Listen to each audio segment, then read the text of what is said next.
La leçon 8.1, la pente. Alors, la pente d'une droite, c'est la mesure de l'inclination de cette droite. La pente indique aussi la direction de la droite.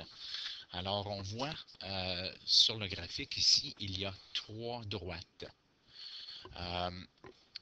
Les droites sont les suivantes. On voit celle-ci, et ensuite, on a une ici. Okay?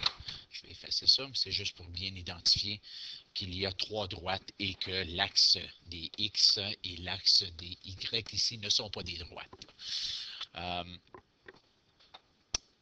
On peut regarder les droites ici, puis on dit qu'ils sont positives car lorsque on regarde de gauche à droite, les droites montent. Okay? Alors, on dit que ces droites-là sont positives. Cette droite ici, de gauche à droite, lorsqu'on la regarde, on voit qu'elle descend. Donc, cette pente est négative. Alors, pour trouver la pente d'une droite qu'on représente par M, on divise la variation verticale ou le déplacement vertical par la variation horizontale ou le déplacement horizontal d'un point de la droite à un deuxième point sur cette droite. Alors, à partir de ce point jusqu'à ce point, le déplacement vertical se représente ici sur le déplacement horizontal. On pourrait le faire ici aussi. Alors, déplacement vertical divisé par le déplacement horizontal. Alors, c'est ce qu'on voit dans l'équation. M est égal au dV sur dH, ou déplacement vertical sur le déplacement horizontal. Une autre façon de le représenter, c'est M est égal au changement de Y. Alors, le changement, la différence de ce point jusqu'ici, divisé par le changement de X, ou de ce point jusqu'ici. Alors, l'équation qu'on a besoin de mémoriser est la suivante. La pente est égale à y2 moins y1 divisé par x2 moins x1. Alors, ceci veut tout simplement dire, si j'avais 2 points, disons 2,4 et 8,2, x1 serait une des valeurs de x, tandis que y1 serait une valeur de y, et x2 serait l'autre valeur de x de l'autre point, et y2 serait tout simplement l'autre valeur de y. Alors, à partir de ceci, on mettrait le 2 ici et le 4 ici. Pour x2, on mettrait ça là, et x1, on mettrait ça là. Alors, on va avoir quelques exemples d'application avec ceci. Alors, détermine la pente pour la droite qui relie les points 3,2 et 8,7. Alors, j'ai représenté graphiquement, à l'aide de Desmos, les points 3,2 et 8,7. Alors, en utilisant l'équation, je vais remonter, non, je vais réécrire les points ici. Alors, 3,2 et 8,7. En utilisant ces deux points-là, je vais utiliser l'équation M est égal à Y2 moins Y1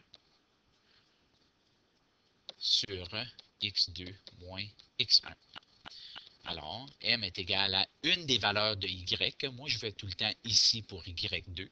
Alors, ça serait 7 moins l'autre valeur d'Y qui est 2 sur X2 moins X1. Alors, la pente est 7 moins 2 qui est 5 sur 5. Alors, la pente est 5 divisé par 5. La pente est 1. Alors, M est égal à 1. Et on peut regarder à partir d'un point, déplacement vertical, c'est 1, déplacement horizontal, c'est 1. Ou si j'avais fait 5, 1, 2, 3, 4, 5, sur 1, 2, 3, 4, 5. Alors, la pente est 5 sur 5 ou 1 sur 1, c'est la même chose. Exemple 2. Lorsque le graphique est donné, il est possible de simplement compter le déplacement vertical et le déplacement horizontal. Alors, à partir du point 2,4 et du point 5,0, le déplacement vertical est 4 unités et le déplacement horizontal est moins 3 unités car on s'en va dans cette direction-là. Ça, c'est une direction négative. Alors, déplacement vertical de 4, déplacement horizontal de moins 3. Pour aller de ce point-là au prochain point où est-ce qu'on franchit parfaitement une intersection, 1, 2, 3, 4, 1, 2, 3. Alors, la pente est 4 sur moins 3 ou moins 4 sur 3. OK? C'est ce qu'on voit ici. La pente de cette droite, moins 4 sur 3. Alors, une droite ayant une pente négative, quelle est la pente de la droite qui passe par les points moins 5,4 et 3,1? Alors, je vais utiliser la même équation, puis je vous demande de toujours écrire l'équation. De cette façon-là, vous allez vous en rappeler plus facilement. Alors, m est égal à y2 qui est moins 1, moins 4,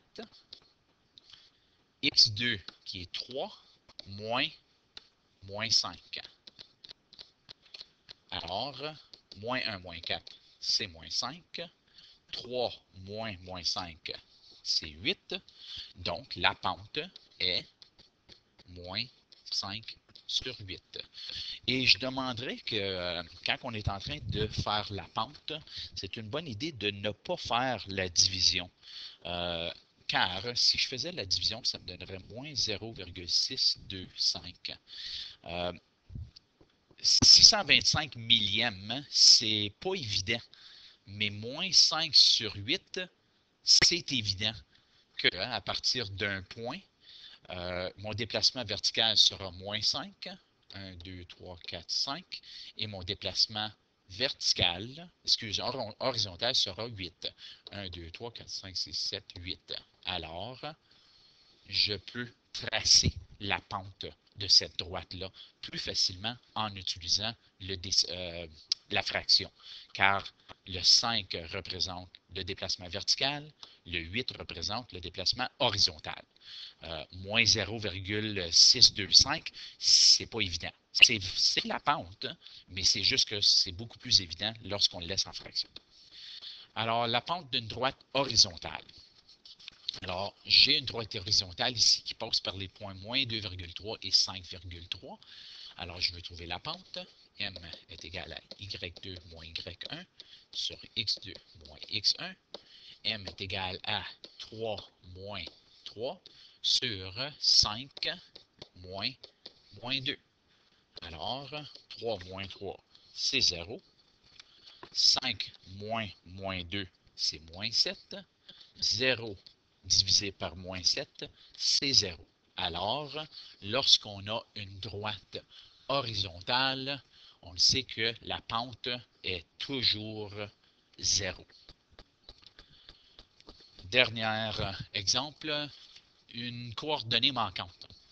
Alors, les points T qui est moins 8, Q et U qui est 4,10 se situent sur une même droite et la pente est 3 quarts, 3 sur 4.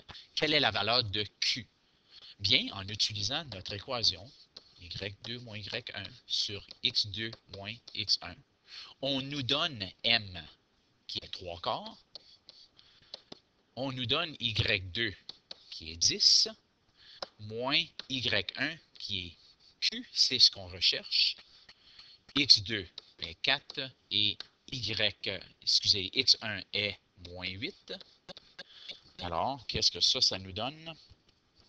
Ça nous donne 3 quarts est égal à 10 moins Q sur 12. Je vais multiplier les deux membres par 12 pour éliminer les fractions. Alors, ici, 12 divisé par 4, c'est 3. fois 3 est 9. Et ici, ça s'élimine simplement. Alors, 10 moins Q. Je vais envoyer mon 10 de l'autre côté, qui va me donner moins 1 est égal à moins Q.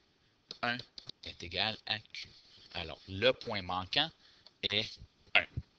Alors, plusieurs problèmes à faire aux pages 399 et 400.